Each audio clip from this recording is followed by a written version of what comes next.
নমস্কার বন্ধুরা, আজ তোমাদের সাথে একটি ভর্তার রেসিপি শেয়ার করছি। সম্পূর্ণ নিরামিষ একটি ভর্তার রেসিপি, কুমড়ো পাতার ভর্তা।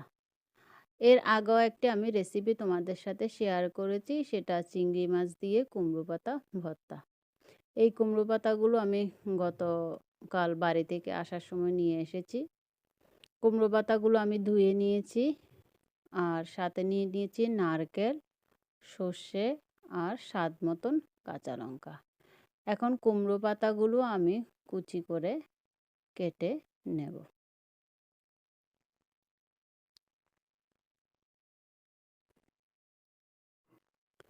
কুমড়ো পাতাগুলো কাটা হয়েছে।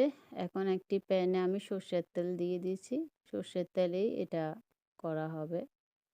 আর আপনারা যারা নিরামিষ মানে পেঁয়াজ রসুন খান, তারা পেঁয়াজ রসুন দিয়ে করতে পারেন।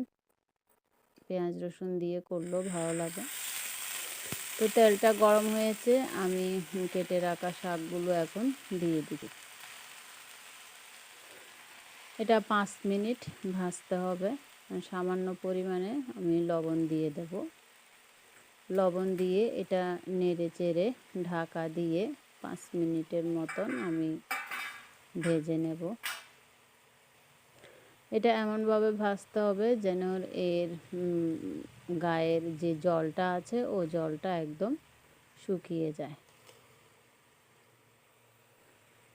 খেতে কিন্তু দুর্দান্ত লাগে। যেহেতু নারকেল শস্য দেব, সেহেতু খেতে তো দুর্দান্ত হবেই। গরম গরম ভাতের সাথে এই ভর্তা বা বাটা খেতে দুর্দান্ত লাগে। তো বাড়ি থেকে আসার সময় নারকেলও নিয়ে এসেছি, আর শস্য তো আমি গত 6 মাস আগে এনে রেখেছি, ওগুলো আছে। সবই আমার বাড়ির।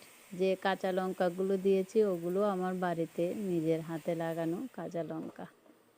এখন ঢাকা দিয়ে আরেকটু নরম করে নিচ্ছি। ঢাকাটা তুলে নেব। এখন নেড়ে চেড়ে আমি নামিয়ে নেব। আমার শাকটা একদম ভাজা হয়েছে।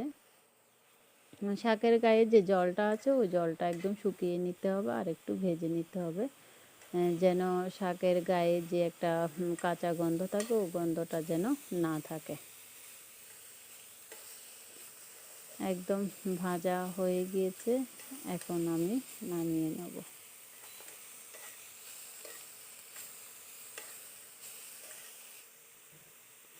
এখন এটা আমি ঠান্ডা করে নেব। ঠান্ডা করা হয়েছে, এখন আমি শাকগুলো দিয়ে দিচ্ছি। একদম ঠান্ডা করে নিয়েছি, ঠান্ডা না করলে হবে না। শিলনোড়াতেও বাটা যায়, তো আজ আমি শিলনোড়াতে একদম বাটবো না, আমি মিক্সিতেই এটা বানিয়ে নিচ্ছি। শাক পাতাগুলো আমি দিয়ে দিলাম। আর শস্যটা আমি ভিজিয়ে রেখেছিলাম। ভিজিয়ে যদি রাখা হয়, শস্যতে যে মানে তিতে তিতে ভাবটা থাকে ওটা আর থাকে না। এখন শস্যটা দিয়ে দিচ্ছি। এখানে প্রায় 2-4 চামচ আমি শস্য দিয়েছি। শস্যটা ভিজিয়ে রেখেছিলাম প্রায় 1-1.5 ঘন্টা। আর এখানে দিয়ে দিচ্ছি কাঁচা লঙ্কা আর নারকেল। তেমন কোনো উপকরণেরও প্রয়োজন নয়, সামান্য একটু উপকরণ দিয়েই অসাধারণ রেসিপি তৈরি করা যায়।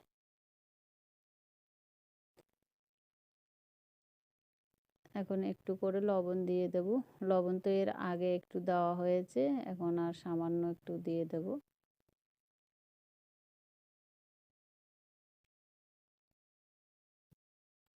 এখন ঢাকা দিয়ে আমি পেস্টটা করে নেব। এটা শিলনোড়াতে বাটলে বেশি মানে স্বাদটা পাওয়া যায়, কেন জানি না, শিলনোড়াতে করলে বেশি পাওয়া যায়। তো আমি বাটাটা করে নিয়েছি। দুপুরবেলা আমার কাছে এটা গরম ভাত দিয়ে খেতে তো দুর্দান্ত লেগেছিল।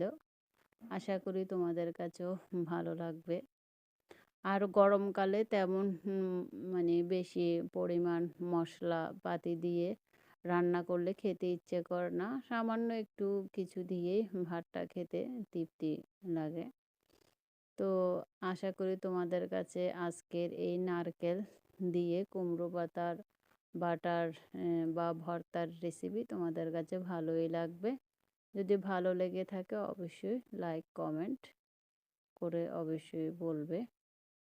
সামান্য একটু করে উপর থেকে কাঁচা সর্ষের তেল দিয়ে দিলাম, এতে ভালো লাগে। আশা করি তোমাদের কাছে ভালোই লাগবে।